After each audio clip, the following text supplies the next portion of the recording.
Well, we are continuing our coverage today in the unfortunate case of Mica Miller. And this is probably one of the most heartbreaking, if not the most heartbreaking case that we've covered on this channel so far. And part of the reason for that is because there's just a lot going on that doesn't seem to add up. As we've talked about it, her family's come out in the news and talked about it. Many other news agencies have talked about it. There's a lot of missing pieces in this case, and new information coming out today saying that John Paul Miller actually was in charge of her medicine, would control her medicine use.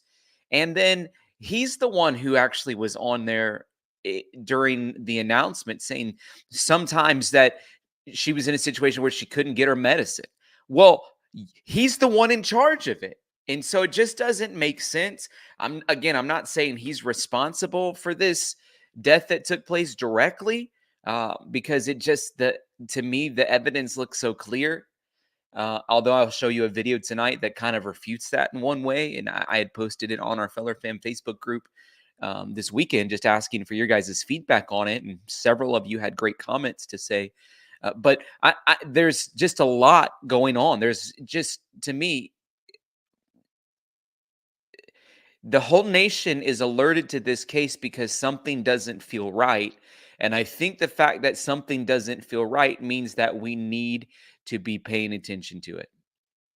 Okay. So, first things first, I want to share my screen and just put that article up where it talks about how her husband controlled her medication. Also, I forgot to say this. Would you let me know in the chat where you're tuning in from? I'm coming to you live from Nashville, Tennessee. Beautiful city. Praying for every single person that was impacted by the storms. I personally know several people that were deeply impacted by the storms the past couple of days. Lots of death and destruction throughout the South and the Midwest. And so we definitely are praying for all of those families. I also want to let you know, as you're tuning in today, we are totally crowdfunded. We're dependent on amazing people like you to come alongside and support us. And so, extend an invitation today for you to support us through PayPal, Cash App, or Venmo. You can also support through Super Sticker or Super Chat, like Jennifer Swain, who's pre-boarding for our train. Cat Joy, I'm praying for you. I know I already messaged you that earlier and told you, but I just want you to hear my voice saying it, praying for you, and we are here for you as the Feller fam. Amy Heights, thank you so much for that super sticker as well. And Renee, you've been with us for 28 months. You said, I love my Feller fam. Congratulations on that tremendous milestone. You're almost to 2.5 years of being a part of the Feller fam. 28 months is a long time. So let's get into this article. It's just titled Looking for Answers. Mica Miller's pastor husband controlled her medication before she was found dead after demanding a divorce. The family of a pastor's wife whose death was ruled as a suicide has shared their doubts over the ruling as they await the toxicology report. Now, let me just ask you this question. I'm actually going to ask two questions. So I don't want you to be jumping to any conclusions as far as your line of thinking with this. But do you think that there was foul play in this case? Put a 1 in the chat if you say yes. Put a 2 if you say no. That's the first question. I'll give you a second to answer it. Do you think that there was foul play? If you think yes, there was foul play, put a 1 in the chat. If you're saying no, I don't think there was foul play, put a 2 in the chat.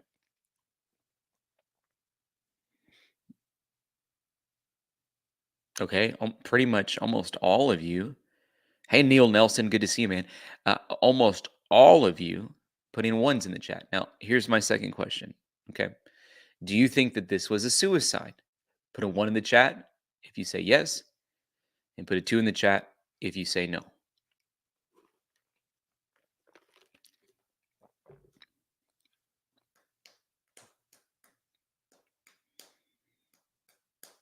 So most of you now are putting 2s in the chat.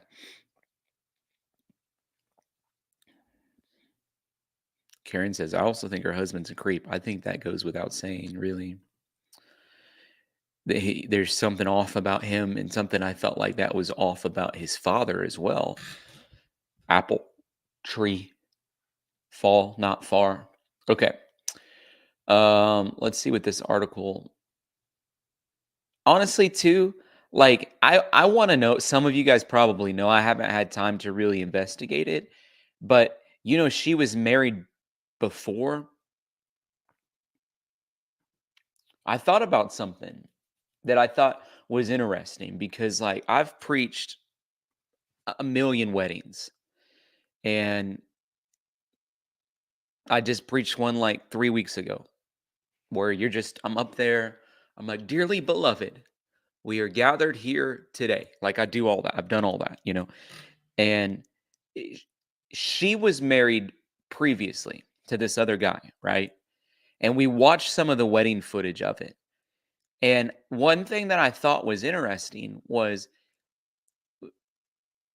when he was preaching the wedding, I felt like he was making it a lot about himself, which was weird because it's like part of, you know, a wedding is that it has nothing to do with you. You're celebrating this amazing union of these two people coming together before God. Okay.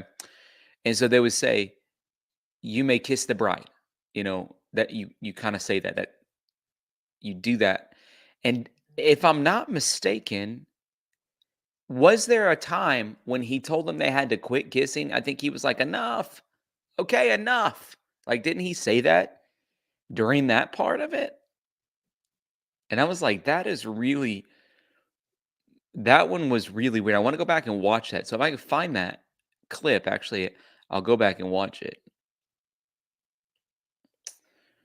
I might be able to find it while we're on the stream here. But I want to go back and watch that part because I had some observations in my mind about that. Like, this wedding that I was just officiating the other day, when it came to that time, like, I tried to get out of the way. I don't even want to be in the picture of that. It's like, I scooted out of the way. That way it's just, they don't want some like preacher standing in the background. I was holding a Bible. Well, I was holding what looked like a Bible, but it was actually an iPad. I was just standing there like, it's like I'm going to try to get out of the way. That way it doesn't like there's not somebody standing in the background of their pictures for the next 50 years, you know?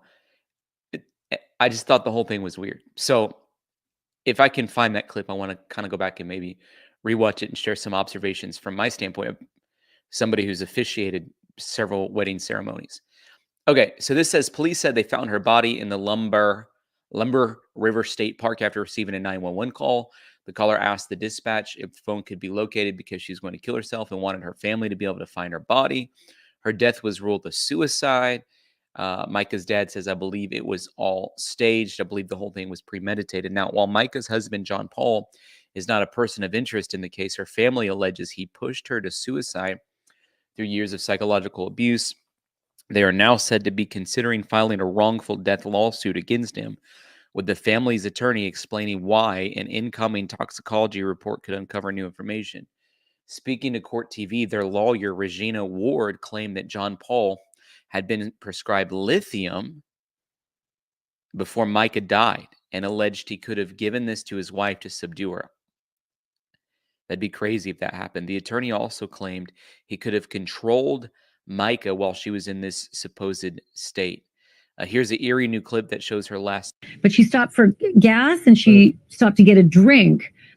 Yeah, so this is in Mullins, South Carolina, which is I believe, about 40 minutes from here. It's also out of the way from if you're going a straight line to get to this. Her car was parked over here. Yep.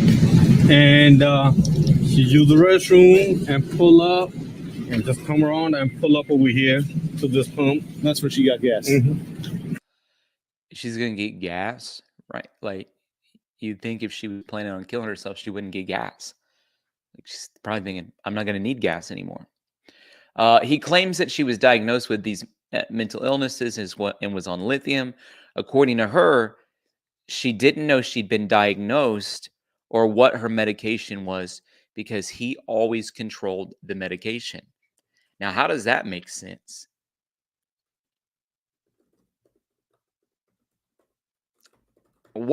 Tell me how that makes sense.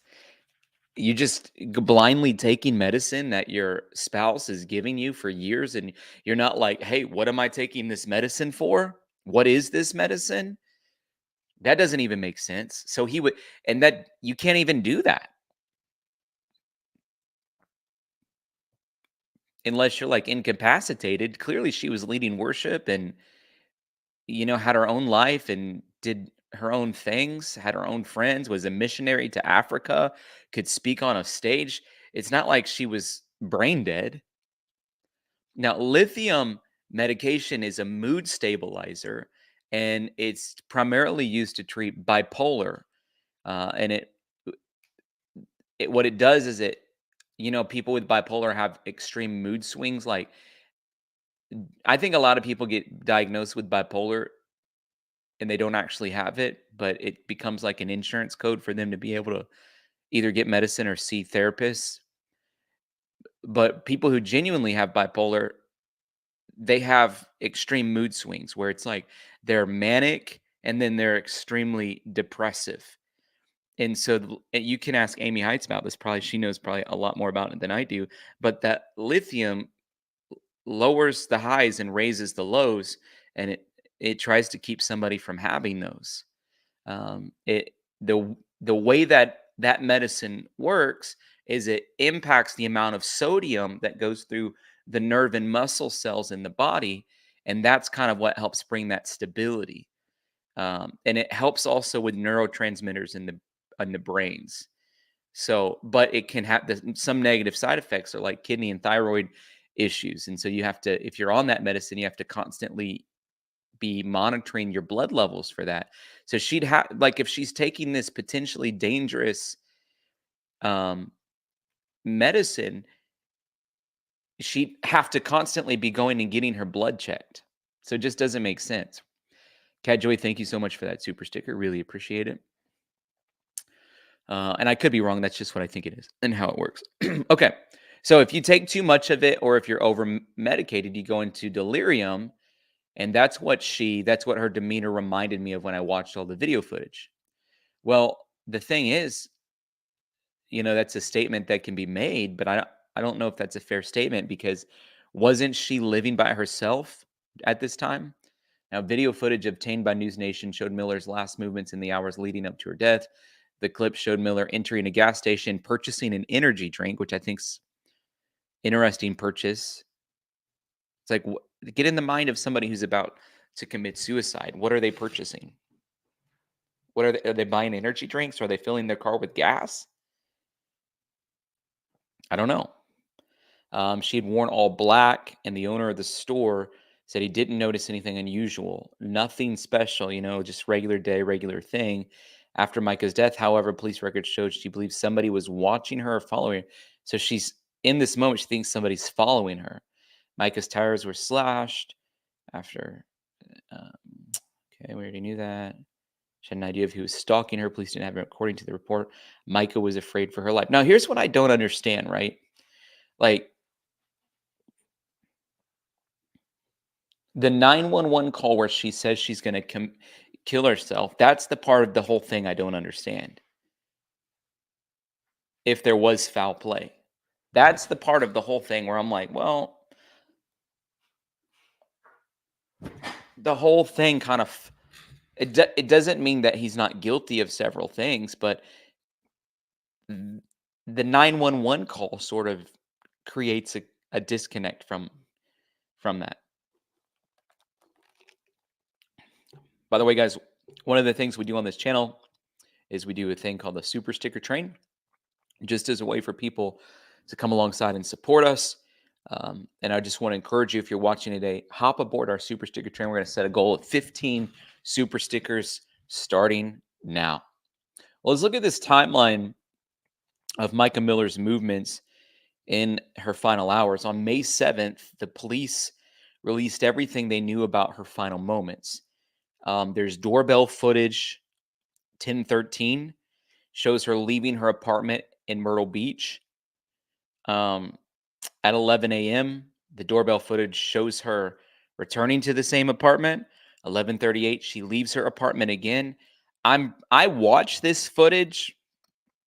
this Ring doorbell footage, and it appeared as if she had a sandwich, like she was carrying a sandwich. And then that sandwich, I believe, was in her car also. Whenever they took, police showed up at the scene of the death and seen the car. Surveillance cameras spot her entering the Dick's pawn shop. 12:32, she's seen on camera purchasing the gun. It takes her 20 minutes to purchase the gun. 12:34, her car is recorded leaving the parking lot. 1:27, security footage shows her entering the 41 Grocery and Grill in Mullins, getting directions to Lumber River State Park. And then at 2:54, she receives that 911 call. So it's an hour and 27 minutes or whatever from the time that she's asking for directions that she calls 911.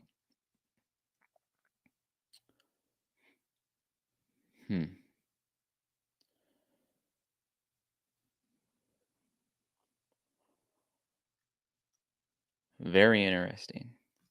So several things for us to continue to unpack. Let me show you. There's a couple things that I want to show you. The first thing that I'm going to show you is the video that Ashley Banfield had on the other night. This is the one I posted on the Feller fan page. Some of you may have already seen it, but we haven't talked about it yet on the show. And it's her family basically saying the water is sitting there stagnant.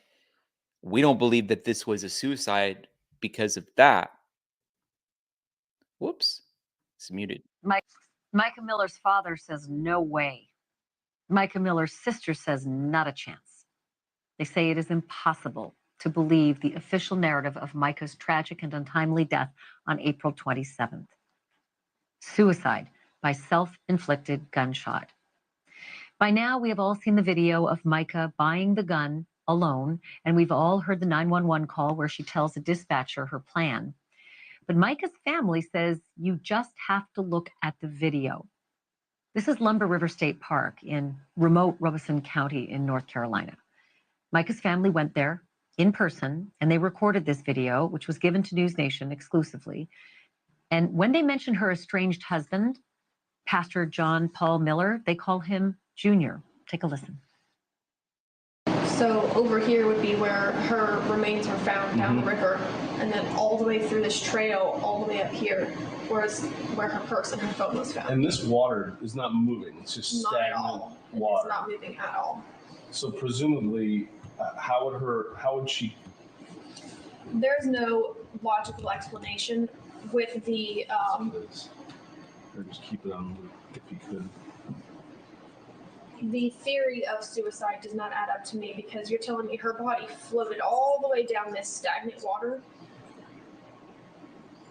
and her belongings were all the way up here. We had to walk down a separate trail, climb through all this mud and trees and fallen debris to even get to where her body was down the water.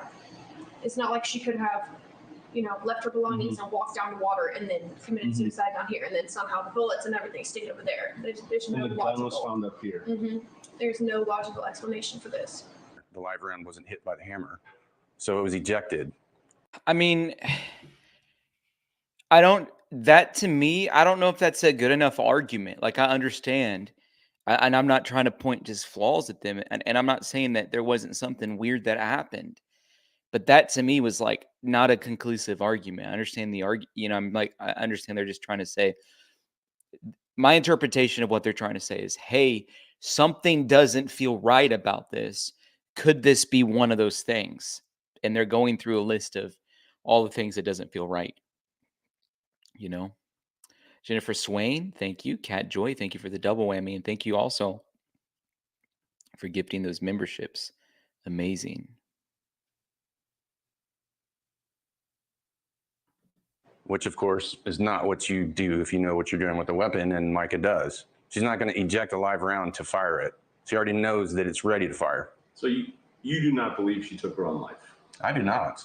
I believe that it was all staged. I believe that the whole thing was premeditated. I believe that the narrative was established by Junior all the way through. Before there was a release, like the day we were notified, he was already saying, she did it, she did it. Why would you do that if you don't have all the information yet? Why would you not be grieving and just, he's That's the weird part to me about all of it too. It's like, again, I've preached 1,000 sermons, and there's times when things happen where you don't preach. It's okay to have a service where you're like, something, there's been tragedy, and we're gonna lament. I'm not gonna force myself to preach.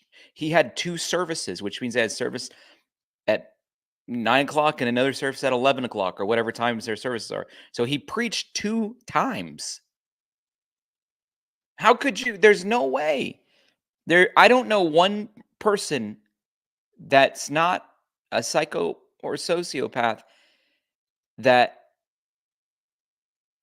could stand on a stage the 12 hours after they found out that their spouse had supposedly committed suicide, and preach. I just don't know anybody that could do that. I mean, it just doesn't make sense. And then just to break the news at the end of the service the way he did, he wasn't grieving. He was quick to make an assessment. Something's wrong. Why would you not be grieving and just, he has not shown any remorse, no grief. He shows nervousness. He shows guilt. He shows, that he is hiding something. Should also know that those flowers weren't there, so don't think that Mica went to the flowers. That was placed there by the family as a memorial. Her dad believes that his daughter's reported suicide was staged and premeditated, and that her estranged husband might be hiding something. Pastor John Paul Miller denied all of it in a statement from his attorney early on, and it reads in part, following the untimely death of Mica Miller, unfounded rumors and false accusations began circulating on social media and in various media outlets, suggesting that Pastor Miller's involvement in her demise. This created a buzz, causing local and national media outlets to begin proliferating these falsehoods on a mammoth proportion. Our client refutes any report that suggests he ever abused his wife. Recent reports claim that Pastor Miller groomed his wife from the age of 10 years old. Couldn't be farther from the truth. Today, the Robeson County Sheriff's Office confirmed what we first reported at least a week ago, and that is that the FBI indeed is on the case, conducting what they call a parallel investigation into Mica's death. And we are still investigating too. News Nation has spoken at length with Mica's good friend, Angela, who says that Pastor Miller, Mica's estranged husband, was trying to hijack his estranged wife's attempts to join a different church. I think one of the big things is she was looking for a church that she felt like she could attend. He was doing what he could to stop her. I think the reason he was trying to prevent her from joining another church is because it looks really bad on him as the pastor, where his wife's been the worship leader for all these years. I think it looks really bad on him that she's attending another church, that she's not up there leading worship. And people are like, hey, you're the one that we're coming to, that you would come here and teach, teach us scripture. And not just, it's not just about teaching scripture when you're the pastor. Paul actually talks about this. He says, follow me as I follow Christ.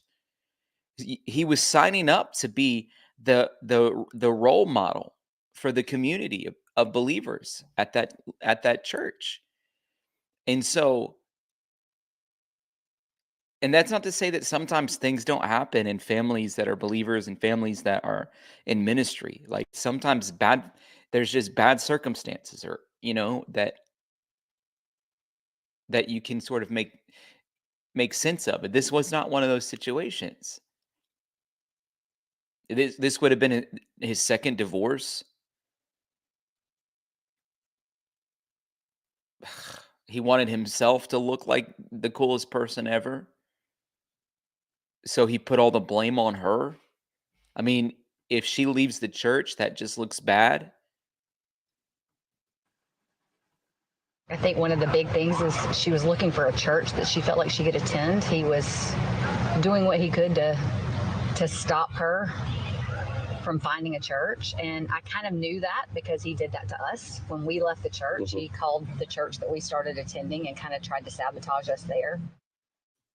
Oh my gosh, he did that? That friend told us much more than that about Mica's marriage, her fragile mental state, and the last time she and Mica were in contact just hours before Mica's death. And you're going to hear all of it right here on this program. So there's this channel called Just Thought Lounge. They put together even though a pretty extensive, like, sort of expose on the whole thing, and I wanted to read it to you. Cat Joy, thank you for those super stickers. Guys, that takes us to 5 of our goal of 15. Mica Miller was 30 years old when she died on the 27th of April, 2024. She had been married to John Paul Miller, a pastor at Solid Rock Church in South Carolina, for 7 years. When the pastor's wife was found dead from a single gunshot to the head, all signs pointed towards a conclusion that no one wanted to accept. As the secrets of her past and marriage came to light, a growing chorus of family members, friends, neighbors, online commentators, and the broader media joined the speculation. They believed only one explanation made sense, that Mica Miller had not chosen her own fate. She had been murdered. Hi there, I'm Kevin, and welcome to Just Thought Lounge. Today's case has us unraveling an intricate web of allegations, including emotional, mental, and spiritual abuse, murder, affairs, corruption in the church, and failures of law enforcement. It is a heartbreaking case that has captured the attention of many. The investigation is now officially closed. A conclusion has been reached, and the evidence released to the public. However, speculation continues. Let's take a look. Yeah, like I said, again, very, very interesting. Becky says, I don't even understand how he could preach a sermon right after her death. I would have been too emotional. 100%. There's no doubt about it. I would have been too, Becky. That's part of what I've been trying to say. Like, it just doesn't add up, doesn't make sense. Thank you for your super chat, by the way. Thank you, Cat Joy, for that super sticker. Miller and his future wife, Mica, met when she was 14 years old. Her family had just started attending worship services at Solid Rock Church in Myrtle Beach. JP was a youth pastor at the time, growing into a more significant role at Solid Rock over the following years. When Mica was 18 years old, John Paul officiated her wedding to his good friend, a man named Jeremy Days. Both Mica and Jeremy were involved in the church. He ran the sports ministry, and she worked on the media team in addition to other responsibilities. Eventually, Mica took on the role as John Paul's secretary and babysitter for his growing family. In 2015, JP's wife Allison discovered her husband and their babysitter in a compromising position. Shortly after, JP and Mica's affair became public knowledge. In 2016, both marriages ended in divorce. Jeremy and Allison each eventually left the Solid Rock Church, where only 1 year later, JP and Mica were married. At the age of 23, Mica became the stepmother to 44-year-old John Paul's 5 children, 4 from his first marriage with Allison, and the eldest from a previous relationship. Mica also took on a greater role within the church as the pastor's wife.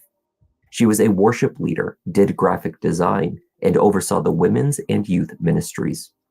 Mica was also passionate about overseas missions, including her trips to Kenya, where the church was funding religious.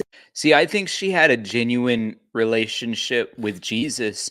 And part of what made this relationship with her husband so weird is that, like, she's leading worship and she's going on ministry trips and she's, helping empower the women to step into what God's called them to do. And she's seen people come to know Jesus. And so it has to be confusing. I would imagine she was totally confused in this whole process. Like, that's my guess. I bet she was like, just in a situation where she was conflicted because she's getting to do things that make a difference to her, that uplift and encourage her.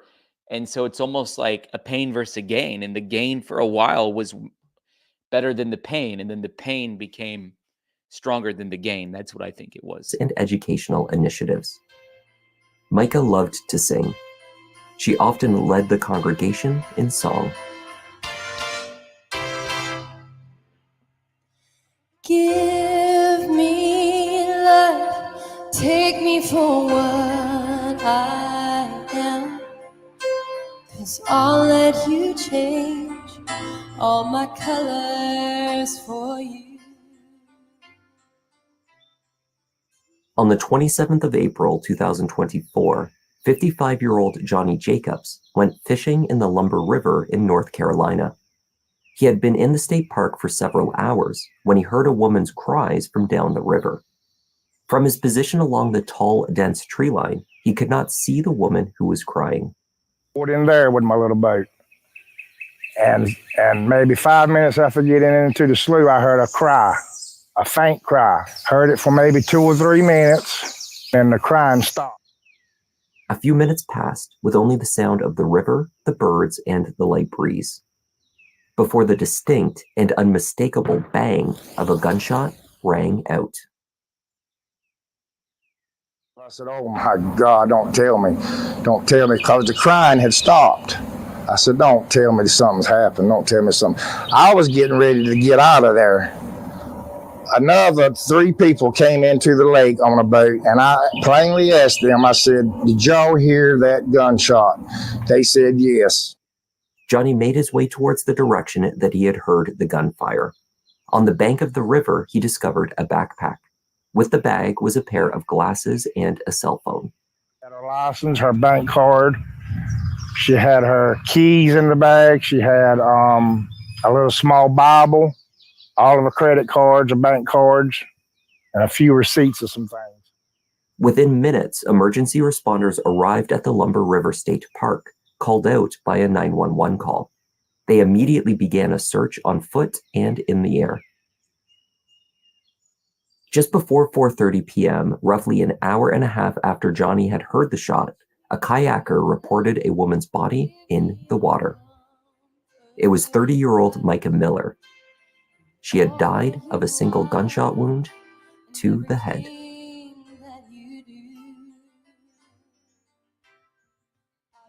The black Honda Accord that Mica had driven to North Carolina from her home in Myrtle Beach was found in the parking lot. Robeson County detectives looked inside the car and observed a black Sig Sauer gun case in the passenger seat and a box of ammunition in the center console of the vehicle. Later that evening, they recovered a Sig Sauer 9mm firearm from the water. The serial number matched the case. A receipt for the purchase of the weapon was also in the vehicle. It showed that the gun had been acquired only hours earlier from Dick's Pawn Shop in Myrtle Beach. Mica Miller was listed as the buyer. The medical examiner was called out to view the scene where the incident occurred, and CSI teams worked the area, gathering any potential evidence. When the coroner's report was released, it concluded that Mica had died from a self-inflicted gunshot wound to the head. It was a conclusion that friends and family members could not accept. It just didn't make sense to them. A hair appointment this week. She plans to attend church with them on Sunday. So the news, when I heard it, I thought it was just some kind of terrible misunderstanding. Because she was headed in a positive direction and she was making plans and had a new purpose that she was pursuing. She was loving her job, everything. Additionally, those close to Mica believed that there were far too many reasons to suspect foul play. Their prime suspect, Mica's husband, John Paul Miller. In a signed affidavit, Mica's sister, Sierra, quoted her sister only weeks before her death as stating, "If I end up with a bullet in my head, it was not by me, it was JP." Their marriage had been tumultuous. Mica had tried to leave him on multiple occasions, but had been somehow repeatedly pulled back in. That is, until just days before she was found in the river. She had grown resolute in her decision to leave him. I know she'd been struggling. She's gotten 3 different numbers, or she's had 3 different numbers in the last 3 months trying to make sure that he did not get her phone number and could not get in contact with her. She messaged me saying, thank you for your gentle warnings over the years about JP or my relationship with JP. I know that you knew I wasn't ready to get out yet. I replayed our combos over and over in our head throughout the years, and wish there was a way I could get out. And now I have, with a big smile. Only 2 days before Mica's death, JP had been served with divorce papers. She had sought to leave JP the year before, in January 2023, moving to Kansas to be with family members there and to start a new life. In Kansas, she joined a new church and built new friendships. But after only a few months, Mica abruptly left the state, leaving behind a brief and uncharacteristic note stating that she was heading back to South Carolina to be with her husband. We got all text messages when she was leaving. That didn't make any sense when she was planning on staying in Kansas and she was planning on thriving. She was planning on making trips, healing, and all of a sudden we heard nothing. It was a, hey, good news. I've been reconciled. My husband's allowing me to come back home. Praise God. Back in Myrtle Beach, the marriage continued to deteriorate. I think that that's so weird too, that she had like separated from him, moved to Kansas for a while, and then decided to go back. Like, I want to know the full story on that because the whole thing's weird. I mean, I don't get that part either. Cat Joy, thank you for that double whammy. We are up to 10 on our super sticker train. Thank you, Amy Heights, as well. In a pattern seen all too often, JP went back to the same behaviors, and Mica found herself quickly back to where she started, looking for a way out. In cryptic social media posts, Mica spoke out against domestic abuse of all kinds.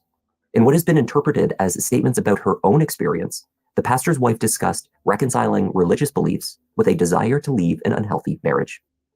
I just want to tell you what a lot of people have told me lately and reminded me, because I think I forgot. I knew, but I pushed it in the back of my head just because of my situation. But you are the bride of Christ before anybody else's bride. God hates divorce, but why? According to everybody I've asked and the scriptures that I've... This is a thought I had too, but I have not said it out loud. I've been meaning to, and I'm glad that you said it, but you said maybe she felt so hopeless she planned this to look suspicious so he'd be investigated. That's the other option. It's right. It's like, hey, there's enough stuff there. If they start investigating, they're going to find something, but let's make it look weird. So found it's because it hurts people. But does abuse hurt people? How do you think God feels about that? That I'm God's bride first. And even an earthly spouse who's a good spouse, when they know that their bride is being hurt, just imagine what an earthly spouse does. What do you think your heavenly spouse does when you're the bride of Christ and he sees his bride going through abuse and hurt? What do you think he thinks about that? Mica filed for divorce later that year in October 2023, but in February of the next year, she withdrew the papers. That month, Mica was admitted to hospital for mental health treatment against her will. She claimed that her husband had committed her. He had also taken her wallet, her keys, and her car. So when she was released, Mica reported her vehicle stolen to police. The report states that John Paul told police that his wife had mental health issues. He said that she had episodes annually around the holidays, during which time she would recklessly spend large sums of money. He justified taking her car by explaining that he was preventing her from selling it, and he refused to give it back for several weeks. There was a little that Myrtle Beach police could do with this information. The couple were still married, which meant that Mica's vehicle was marital property. Legally, her husband could not have stolen it. He's a control freak. Prayers and support. Know that I have to keep my circle really, really small right now. I'm used to having a really big circle, so it's hard because I want to reach out to everybody and tell you how much I love you and I miss you. But this is the best way that I know how. So I love you all. I miss you. After filing for divorce in the autumn, Mica grew concerned that she was being stalked by her estranged husband. Twice she found that a sharp metal object had slashed the tires to her vehicle. When this happened the first time, a mechanic from the Honda dealership fixing the vehicle found a GPS tracking device attached to the car. As if to confirm what Mica had already intuitively known, that John Paul was tracking her movements, he turned up at the dealership to confront her. Way. I'll show you the pictures. Do you want to go to jail? They'll be on Facebook in a few hours. Alrighty, you'll be in jail in a few hours. Walk away. Another complaint to police about the GPS tracker led to the same result. JP made claims that his wife was mentally unstable. He claimed that shortly after their wedding in 2017, she was diagnosed bipolar II, schizophrenic, and dependent personality disorder. He then claimed the GPS tracker was on the car for her own safety. As long as she took her medication, the pastor said, his wife would be fine. But that Mica had a roller coaster relationship with her meds. Earlier in the year, the wife of a well-meaning pastor friend offered to pray for her and believed that her mental illness would go away. According to JP, this led Mica to believe that she no longer needed the medication. With the limited information available at that time, the responding officer took no action. The vehicle remained marital property. By extension, the GPS tracker on the car was as well. In an email sent to Mica, John Paul apologized to her for the use of the trackers. But as Mica moved forward with the divorce, the pastor continued to lash out. On April 8th, Mica spoke to police yet again. This time, she told them that her husband had posted an indecent photograph of her on Facebook. Mica told police she had sent her husband the photograph about 6 months before. Before being posted, parts of the photo had been blurred, so it did not meet South Carolina's code of law for nudity. Officers told Mica that as the photo had been posted online anonymously, there was no way to prove her husband was behind its publication. Though once it had been sent to him, it would have been legally his. Yet again, there were no actions taken against the pastor. Though Mica told police that she feared for her safety, explaining that she had come to understand that her husband had groomed her since 2010, when she first met him as her youth pastor at the age of about 14. John Paul was 14 years older. At that time, he was already married and the father of a few children. JP adamantly denies this depiction of their relationship. Mica's last Facebook post was from April 9th when she wrote, "When terrible, terrible, terrible things happen to you, y'all know what I'm talking about. RPF, resting peace face."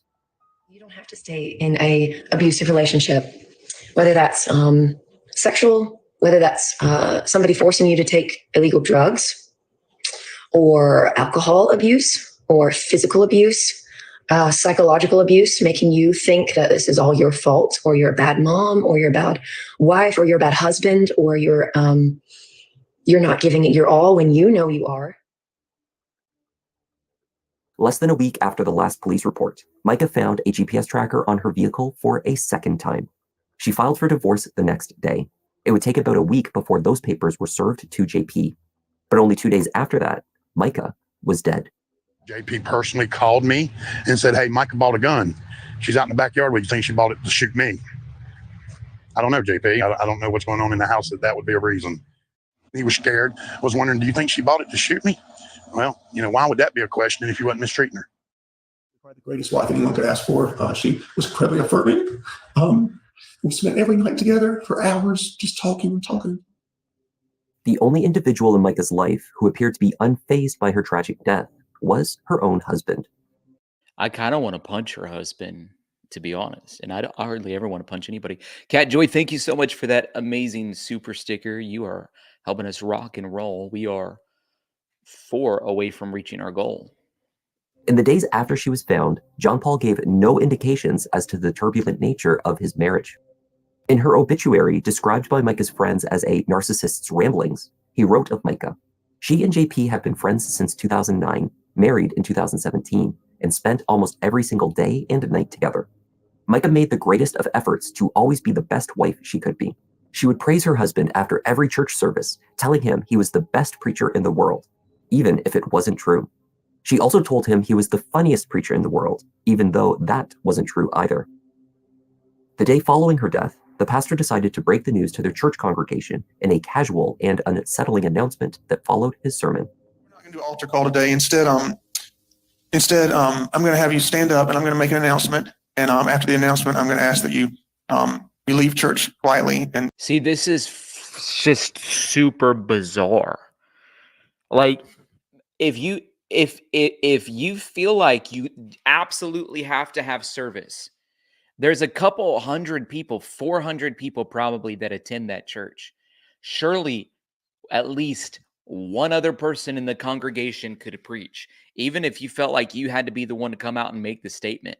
The fact that he was preaching is absolutely absurd. It's like, if he is the only pastor that can preach in the whole church, which I don't think he is, but if he was the only pastor that could preach in the whole church, having him come out and preach and then do the announcement was not the right step. They should have just not had service. But he could, let's say he felt like they had to have service, Maybe he could have just been there and gave the announcement somebody else preach. Nothing about what he did feels good or right to any single person that in the whole world. Hey, Linda Carlino. Thank you, Cat Joy and Amy Heights. Appreciate those. And Cat Joy, thank you for gifting those memberships. Congratulations to all of our new Feller Fan members. We're just one away from reaching our goal today. And don't talk about the announcement here in the building, please, if you can, so y'all can stand to your feet. Before I make the announcement, I also want to say that my request to you is that you will continue to come to church and serve and give for the next little bit. I don't want to have. I'm taking a little bit of a break, and I don't want to have to worry about the church. My break may be a few days, a few weeks. I don't know. I got a call late last night. My wife has passed away. And it was self-induced, and it was up in North Carolina. And we're gonna have a funeral for her next Sunday here at 3 p.m. And so it's all I can. Yeah, I'm just kind of going on adrenaline right now. So y'all pray for me and my kids. I've never ever heard in my lifetime either of somebody dying. You get the word on Saturday evening, and then by Sunday, you already have the funeral set. Unless it's like somebody that's been on hospice and all the things are already set in stone.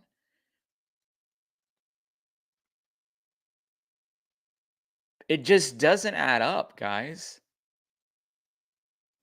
I've been in these situations a lot as a pastor personally. When people die, usually it takes several days, a couple days. If they have to do medical examinations or autopsies or things like that, it's like I've been in situations where people die and they'll say, "Hey, will you preach the funeral?" And then I agreed to an open-ended invitation, but we don't know the date quite yet. But for him, like 12 hours later, to stand up in front of the congregation after preaching multiple services saying when they're having the funeral is just stinging weird. And everybody, and she wasn't. Y'all knew that she wasn't well mentally, and that she needed her medicine that was hard to get to her. And so I'm sure there'll be more details to come. But just keep our family in your prayers. And I'm going to let Pastor Randall, my bishop, he can pray. I get a microphone, he'll pray out. And if you have anything you want to share as well, I appreciate it. Mica Miller had been found in the water less than 24 hours earlier. The coroner had not made a He had Pastor Randall come out and pray. Well, Pastor Randall could have preached, okay? determination as to the nature or cause of her death when JP made this announcement, and the Robeson County Police were still treating the incident as a suspicious death. Nonetheless, the pastor pointed immediately to his wife's alleged mental state, declaring that her death was self-induced. The pastor appears to have been far more vocal regarding his wife's alleged mental illness than his own. Indeed, many of the details of John Paul's personal life before his marriage to Mica stayed hidden for years. That changed when he came under scrutiny in the wake of his wife's death. A video posted on Facebook by one of JP's neighbors, dated in 2015, shows John Paul experiencing what some are calling a drug-induced psychosis. In the video, he explained to an unidentified person that his medication had been changed.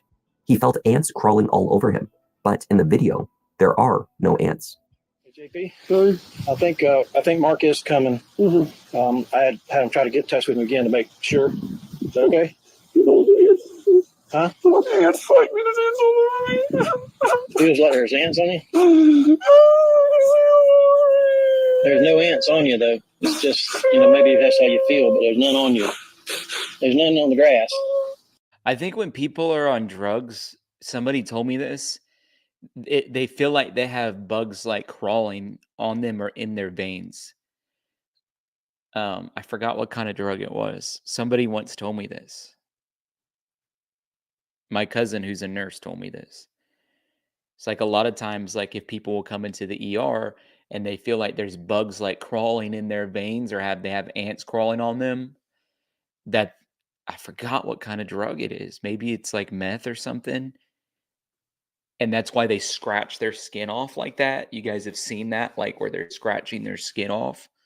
It's because of that reason a lot of the times. Hey, K-Me, Cat Joy, and Scooby Life.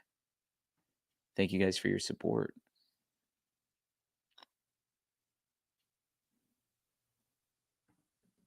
I'm gonna see you. What kind of medicine do they have you on?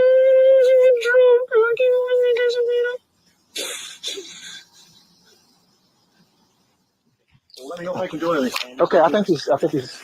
Here's some water, JP. You want some water?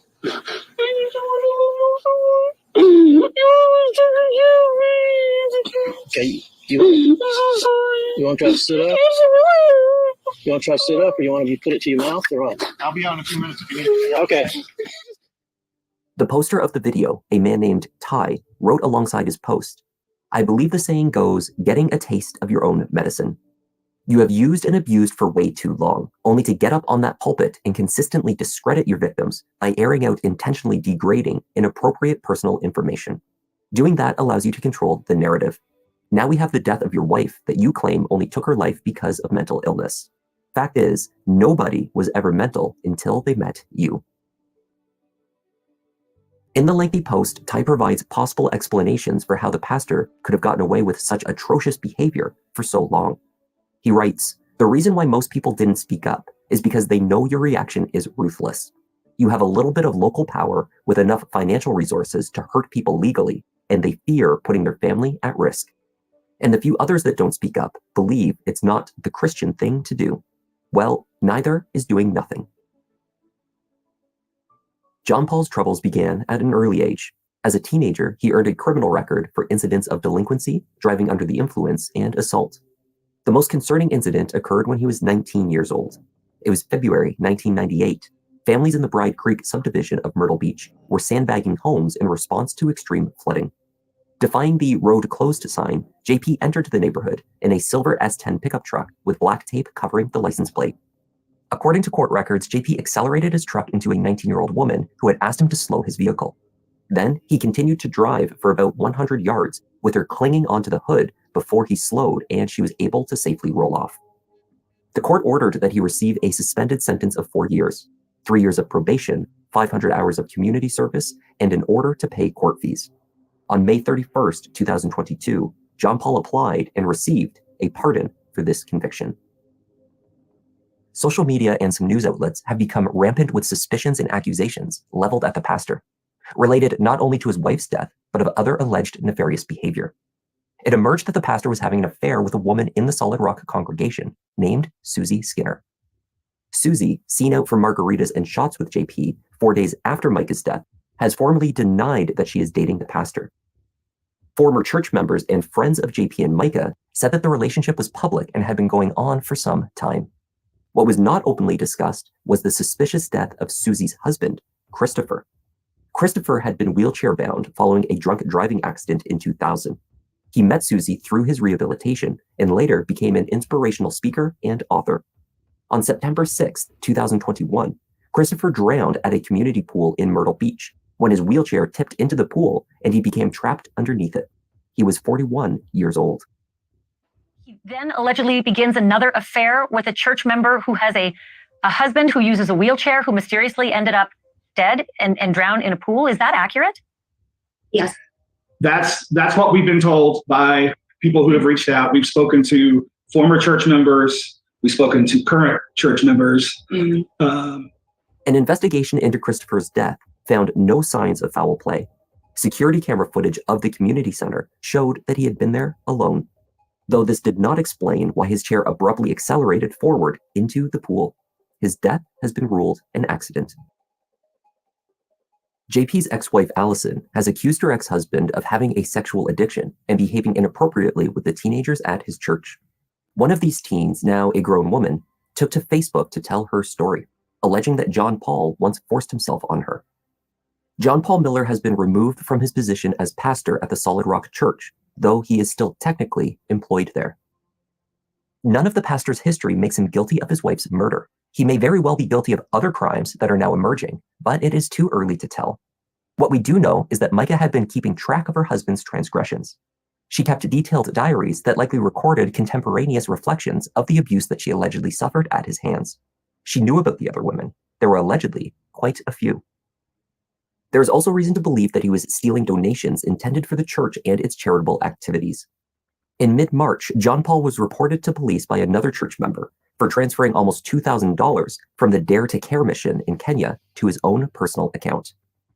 Although her name does not appear in the police report, Mica is thought to have also been implicated in this donation scheme alongside JP, as the anonymously named involved other on the report. Her family believes that making her complicit in JP's schemes was another way that he sought to control her. Yet another police report was filed after Mica's death, when John Paul arrived at the apartment building where Mica had been living to collect her belongings. Her family believes that his intentions that day were to collect the diaries and other documents that could incriminate him. On that occasion, it was the pastor himself who phoned law enforcement. According to the report, the leasing agent would not let him into the home to take his wife's things because they didn't like him very much. It was Mica's sister, Sierra, who came into possession of her documents. They are now being sorted by her lawyer. The mounds of paperwork that I have is incredible. She collected a lot of things. She kept a notebook. I have boxes of journals, which, by the way, he's made 100 phone calls looking for, as I understand. And he is constantly trying to stay in front of this, spin some some story. And the investigation into Mica's death continued after the coroner offered their conclusion. The Robeson County Police released a report, timeline, video surveillance, and other evidence compiled in the course of their investigation. Their conclusions were not well received. The Ring camera outside of the apartment where Mica was living captured her leaving the home at 10:13 a.m. on Saturday, April 27th, the day she died. She returned at 11 a.m. Mica was alone. She left again a few minutes later and drove to Dick's Pawn Shop in Myrtle Beach, where a camera caught her exiting her car and entering the superstore. In the store at just past noon, Mica is shown independently purchasing the Sig Sauer handgun. She passed a criminal background check and was able to leave the store with the gun immediately. Her phone search history showed that she searched for a national park, returning the directions for Lumber River State Park. On the way to the park, she stopped off at a gas station where she purchased a drink. The receipt was found in her car, and security camera footage in the store showed her once again shopping alone. Mica carried on to the state park. Once there, Mica placed a call to 911. Robeson County 911, what's the address of your emergency? Hi, are you able to trace the location of my phone? Let me see. You don't know where you're at? A national park.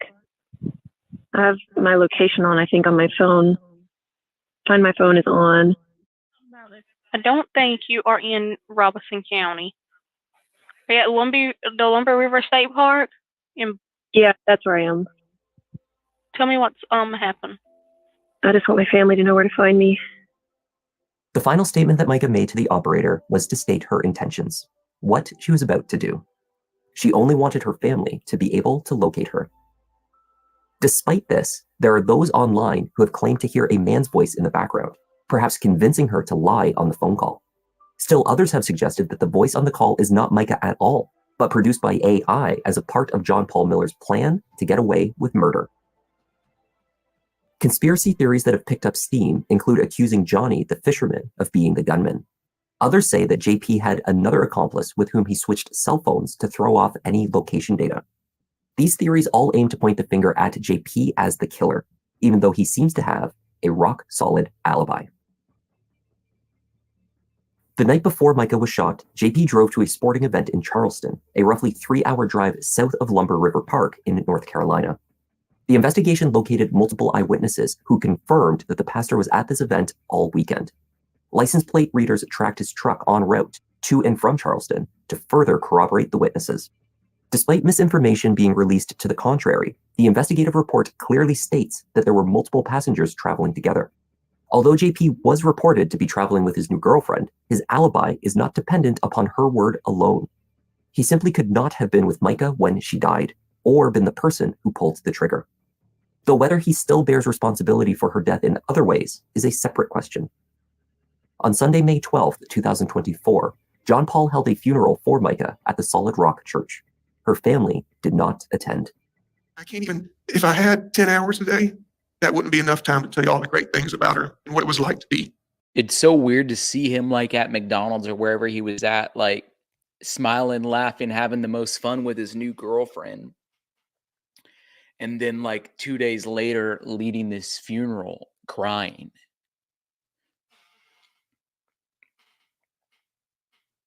I mean, it's weird. Thank you, Jennifer Swain, for that. Caboose.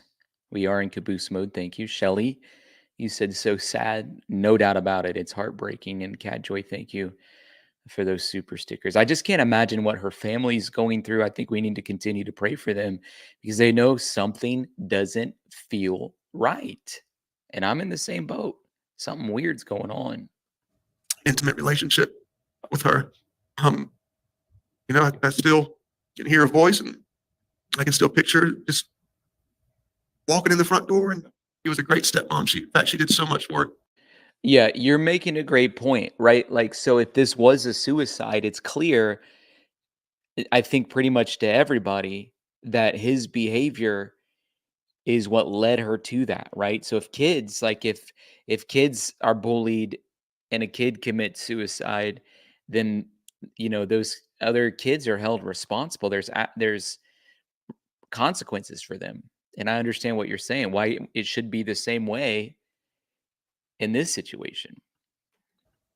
With the kids all the time. She was the one that would always help pick them up from school and get their food. And she'd take Salem, my daughter, all the time to get their nails done or to go to Lululemon or all these special girly things, And I appreciated that from the very, very beginning. Not once did she ever complain about me having 5 kids. This was my favorite parody that she did.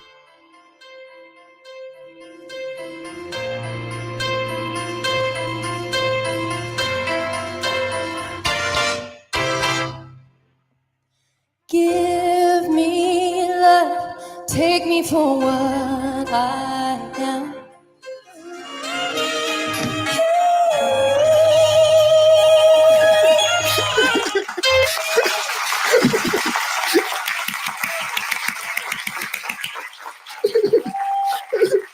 Imagine being married to that.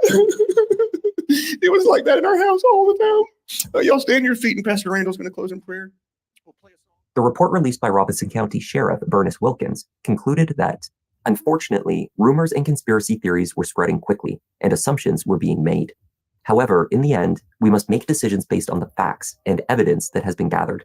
While I know it's not what many people wanted to hear, the evidence is quite clear and compelling, and we are as saddened as anyone that this occurred. The report did not end the speculation. Indeed, the evidence released has now been scrutinized in an effort to discredit its conclusions. Whoa. That truck is tinted black. How do I know who's in it? And also, how do I know he was at an athletic event? And was he there the whole time? And how far away is that event from where Mica was killed? Independent media is questioning why a small cross tattoo on Mica's hand is not visible from the camera angle at the pawn shop while she purchased the gun. Videos have been published questioning the timestamps on the security footage from the parking lot, perhaps suggesting that the footage has been altered. Many do not wish to accept the 911 call happened at all. I really hope that once this 911 call is released, somebody can dissect it and look at it, a professional that can say, okay, yeah, this is AI generated, because there are ways to do that. Because I'm not buying this for a second. If this guy had... Solid Rock church leaders have reported receiving harassing phone calls and messages. The coroner who performed the medical exam has received threats. So has Johnny Jacobs, the fisherman from the state park. He has now appeared on multiple news outlets declaring his innocence. As these theories spread, so do the allegations and online abuse. I want this to stop as far as me. I don't want to make this all about me because I'm still thinking about Mica. I'm trying to respect her family, and I got total respect for them, and I'm so sorry for what they're going through. I never thought my day would turn out like that. John Paul has hired a lawyer. Letters have been issued calling for an end to the accusations of murder and other abusive behavior directed at JP that is proliferating online. I felt like I had come across the answer of maybe why she would have taken it this far. And that is, he had her convinced that this was what she should do. In my opinion, I believe he had her convinced that it would be the only way that she could escape him to some degree. I believe that he used every tactic and tool that he could. The pastor has denied ever hurting his wife in any way. Claims that he had groomed her since the age of 10 must be false, he says, because they did not meet until she was 14. The police report where this accusation made by Mica is recorded probably transcribed her statements inaccurately. Mica likely would have stated that the grooming began in 2010, not when she was 10 years old. Mica was cremated before a second independent autopsy could be performed. It seems that there are also gaps in the standard practices in North Carolina that Mica's family believe rendered the autopsy incomplete. They did not perform a toxicology, for example. Adding more fuel to the fire, John Paul pushed for a cremation immediately. Family reported that he refused access to view Mica until after they agreed to this. The family are not giving up. I believe that it was all staged. I believe that the whole thing was premeditated. I believe that the narrative was established by Junior all the way through. Before there was a release, like the day we were notified, he was already saying, she did it, she did it. Why would you do that if you don't have all the information yet? Why would you not be grieving and just, he has not shown any remorse, no grief. He shows nervousness. He shows guilt. He shows, that he is hiding something. Absolutely heartbreaking. Now, Court This TV morning, we're also did a spotlighting. little expose on this. They had some kind of exclusive information that they wanted to share. I think we should listen to it. Cat Joy, thank you for those memberships. Amy Heights, thank you for those super stickers. It is unbelievable, Priscilla. It's just crazy. The mysterious death of a pastor's wife. There's a hearing set for next month to decide who is entitled to items that law enforcement seized while looking into beautiful Mica Miller's death. Investigators have not accused her widower, John Paul Miller, of any wrongdoing, so I want to make that clear. We will say, though, that the FBI has put out there that they are conducting a parallel investigation in the case, but not investigating Miller's death. Now, Court TV has contacted John Paul Miller's new attorney for comment, but we have not yet heard back. This morning on the show, we have two very special guests we want to bring on to talk about Mica, two people that know Mica very well when she was alive and who are certainly grieving and interested in any information that can come from this investigation now that she's gone. I want to welcome them in now. Alicia Young and Kyler Marlowe, welcome to the program. I just want to start by saying thank you for coming on. Thank you for sharing information about your friend. And I am so deeply sorry for your loss, just on a person-to-person human level. I'm very sorry, and I know this isn't easy. Could we start with the FBI parallel investigation? Because I know that's what I probably see the most comments about with people all over the world who were just devastated to hear of Mica's death. So let me start with you, please, Alicia. What, if anything, have you come to learn about this parallel investigation? I'm actually going to let Kyler answer that question, if that's okay. Sure, absolutely. Yes, please. Go ahead, Kyler. So, hi, thanks for having us today. From my understanding, I have heard that they are investigating the church and the church assets and JP Miller's assets. That's about as far as my knowledge goes, because typically when the FBI is involved, they don't really comment on details of an investigation. And I think for good reason, because, you would never want to tip anyone off too much. And this is a very social media led world these days. But exactly. I do have to say that I'm a little disappointed that they're not investigating her death, and I hope that they do eventually. But as of right now, it's just us, and I'm actually assisting a private investigator at this time to look into her death as well, and I don't think that's been made public as of yet. But we're uncovering more and more every day, and I'm really grateful for everyone's assistance, and Alicia has been very helpful with that as well. Right. I wanted to ask you about that, please, Kyler. What is it about your friend Mica's death that has you so suspicious? So, and I've been really transparent about this from the start on TikTok and Facebook and everything. I hadn't spoken to Mica in a very long time, but we were friends in middle school when she first moved to the beach. And I think that the circumstances surrounding her abuse are what has really gotten me so fired up about this case, because I do not have personal experience with all of the abuse that she endured, but I have experience with, mistreatment from churches, and I have loved ones that are very close to me that have experienced abuse like this. And, some of them are unfortunately not here anymore to tell their story. And, I've been over and over it in my head for weeks now. Like, why am I doing this? Why am I so adamant about finding out what happened? And ultimately, I just feel like it's something I'm supposed to do. And I don't really have a concrete answer for it, but I feel like it's something that God has really put on my heart, and the private investigator would say the same. It's just something that has to be brought to light. And, whether or not she did do this to herself, I think we're more focused now on, why the trigger was pulled and not who pulled it exactly. Because sure. Was she coerced? Is the question, I feel right? like, That's what you're wondering, I feel right? like, Is there any? inducement, right? I think that is a very valid question, and I know that folks all over the world want an answer to that. Kyler, that's great that you're working with the PI to help uncover any more information. Wow, I think that's really brave of her to do that. Proud of the work that she's doing. Cat Joy, you said we love you, Tyler Feller. We love you, Cat Joy. Thank you for your support and encouragement. What a blessing.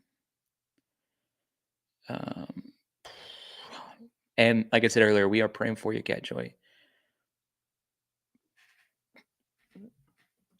I want to play a clip for you both. And Alicia, I'd like to come to you on the other side of this. This is from an interview that we at Cortidia did with the attorney who was representing Mica. We know that she was trying to separate herself from her husband. And this attorney, she didn't pull any punches, talking about this guy, talking about brainwashing and abusive treatment. Let's take a listen to some of what she told us.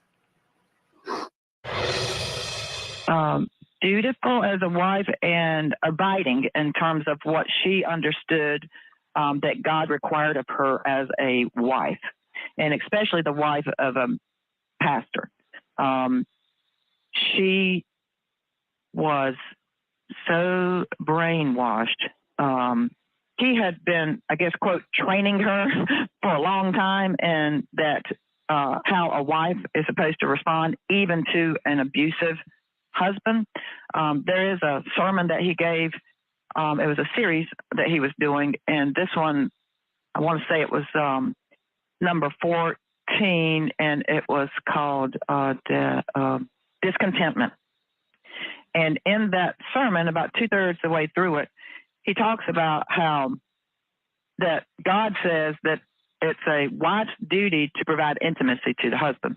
That's her duty. And anytime he asks for it, you better be complying. And, if you don't do what Jesus says to do, then you're sinning. Yeah, this attorney shared a lot about abusive treatment, that Mica was being administered testosterone injections by her husband because he wanted to do this. She was very vocal about the brainwashing, abuse, painting a picture of terrible abuse. Alicia, when you hear about this, what does it make you think? Does it make you go back to anything that was a red flag while she was alive? Talk to me your thoughts when you hear this information now. It does. So back in 2019, when we were there and the dinners that we would have with them, excuse me, we would see some things in the way he talked to her. If he didn't like what she had to say, or even just a comment that she made, even if it wasn't directed towards him, he would stop her. He would make her be quiet. He would, say, why are you talking about that? He would just immediately shut her down, and the light would go out of her eyes, and she would keep quiet for the rest of the time. I absolutely believe that he was using religious abuse to brainwash her and tell her, these things, because that was the culture of the church. Even when we were there, we're going to celebrate the men, but we're going to degrade the women.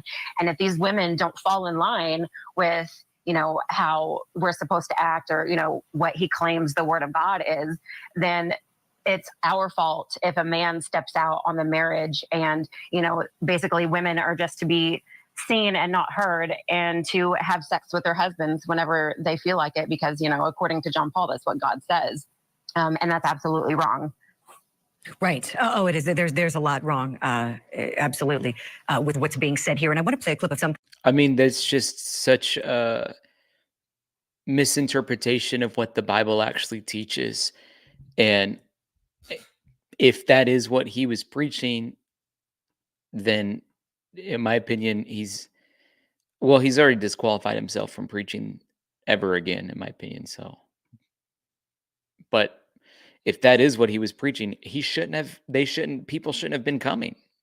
Thing that he said to his congregation after Mica's death. Let's watch and look at his words carefully. I got a call late last night. My wife has passed away. And yeah, it was self-induced, and it was up in North Carolina. And we're gonna have a funeral for her next Sunday here at 3 p.m. And so it's all I can. Yeah, I'm just kind of going on adrenaline right now. So y'all pray for me and my kids and everybody. And she wasn't. Y'all knew that she wasn't well mentally, and that she needed her medicine that was hard to get to her. And so I'm sure there'll be more details to come. But just keep our family in your prayers.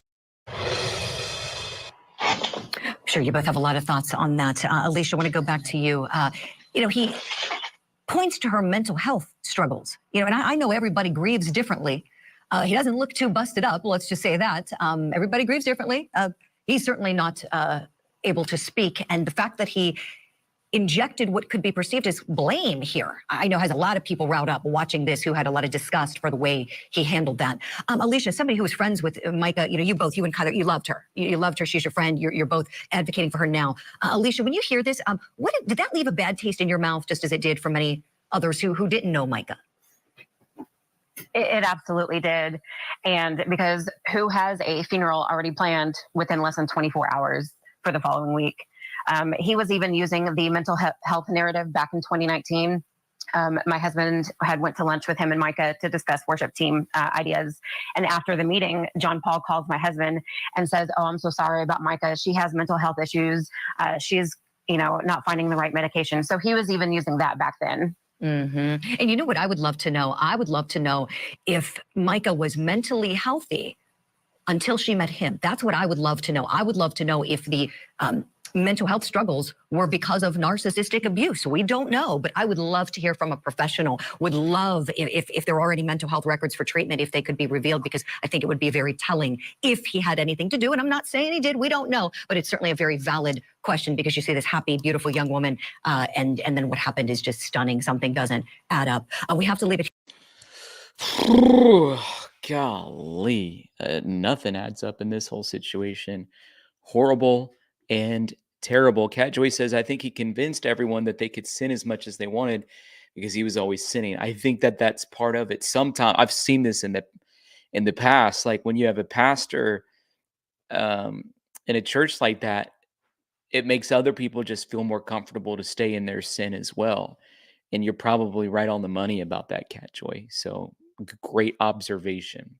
I think we should pray for Mica's family tonight. What do you guys think? Just because they're in the middle of this chaos, I think we should pray for Kyler, that lady that was on that episode talking about just this call on her life right now to figure out the truth of what was going on.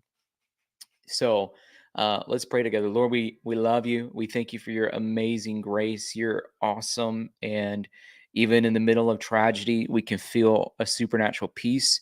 I pray right now for Mica's family, her father, her siblings, her close friends, that, Lord, they would just be overwhelmed with your closeness and nearness.